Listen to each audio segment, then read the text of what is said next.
Thank you very much, Lynn. So as I said, we have time for a brief discussion period. We'll be taking questions from the live audience that we have gathered here.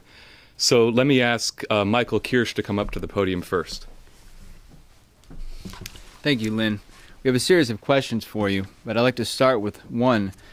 You started out discussing the fact that we have to move toward a Pacific orientation because we see where the physical wealth is being built on the planet, and the question of loss of the currency value of the United States due to the hyperinflation that's going on. If we were to cut that instate Glass-Steagall, we'd be sitting there with a lot less than we need. Now, one thing you said that I think some people might have missed is the word commitment.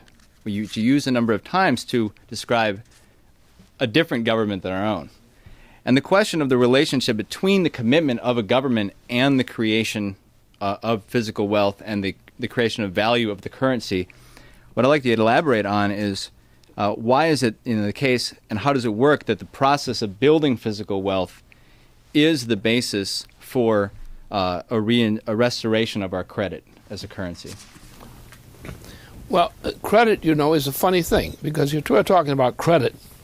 You're not talking about peanuts. You're talking about a investment by more than one generation. All of the great projects which we need now, as in the past too, are projects which require a multi-generational investment. They require the incurrence of debt, a debt which spans generations. And one of the great things that we have to master in this respect is what is the nature of human beings, or what should be the recognized nature of human beings and their adopted purpose in living.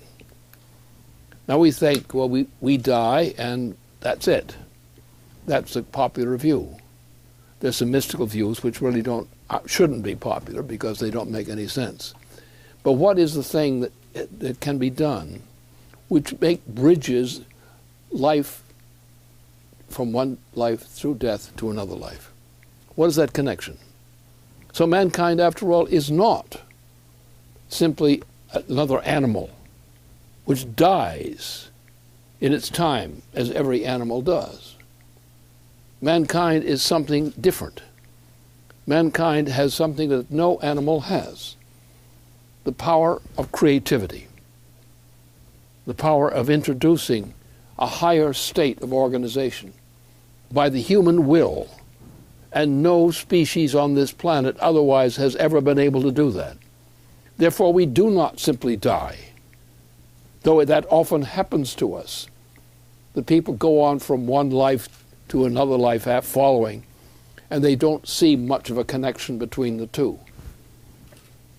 The point is to have a purpose in life which transcends death.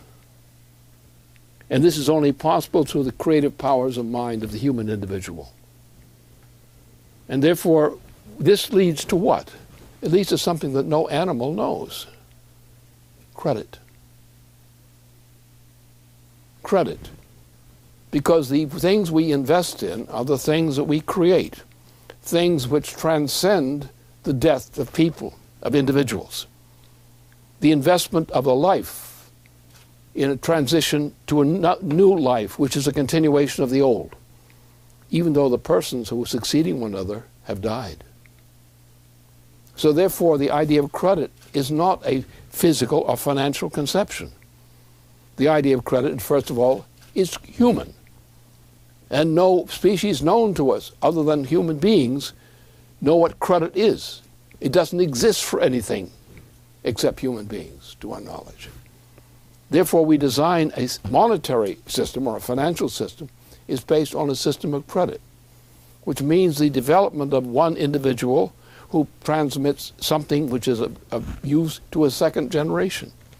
And this is not a process of continuation, it's a process of development. And the unit of development is what we should call credit. Now, this was something that has been understood for a long time by some people. But this system, this concept of credit, is unique as a worked out system to the United States, this was the Massachusetts Bay Colony, for example, was a system of credit. The system authored in the founding of our Constitution was a system of credit. And the system of credit is not a monetary system, it's not a cash collection. The system of credit is the transition and the continuation of the activity of a life through the transmission of a continuation of an effort, an intended effort, to a second life and a life beyond that. Credit is history. Credit is human history. And what we're going to require now, in order to get out of this mess which has been created for us in the United States and other places, we're going to have to cancel this idea of money the way it's conceived now. It's conceived as animals who eat or whatever they do and then die. But human activity, a human system, economic system, is not animals dying. A human credit system is the advancement of mankind, the powers of mankind, the accomplishments of mankind from generation to generation. And what the connection among the living and the living that follow them and the living that follow them is credit. That's the true meaning of credit, is that we pledge something to the future. We praise and protect something which was given to us from the past for the future. And the idea of an economic system, a true economic system, a physical economic system, is that, the system of credit. But the content of credit is not cash. The content is not money. The content is not notes and bills of exchange. The content is human creativity. From generation to generation, people die, but humanity must never die. And once we have that concept, we've got it right.